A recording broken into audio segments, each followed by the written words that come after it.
మానవ జీవితంలో మనిషి భయపడే ఒక భయంకర శక్తి చావు. ప్రియులారా, ఇర్మీయా గ్రంథంలో 22వ అధ్యాయంలో 10వ వచనం అందరూ తీయండి. చనిపోయిన వారి గురించి మీరు ఏడవకండి, వాని గురించి బాధపడిపోయి అంగలార్చకండి. ఇప్పుడు భూమి మీద నుండి రెడీ టు గో, వెళ్ళిపోయడానికి సిద్ధంగా ఉన్న వాళ్ళ గురించి బహురోదన చేయండి. వాడికను తిరిగి రాడు, తన జన్మభూమిని చూడడు. ఇప్పుడు భూమి మీద నుండి రెడీ టు గో, వెళ్ళిపోయడానికి సిద్ధంగా ఉన్న వాళ్ళ గురించి బహురోదన చేయండి.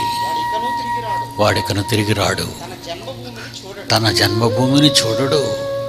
ఏమండి, దేవునికి ఇచ్చిన జ్ఞానం చాలామందికి లేదండి. దేవునికి ఇచ్చిన జ్ఞానం చాలామందికి లేదండి. పాపం అమాయకులు.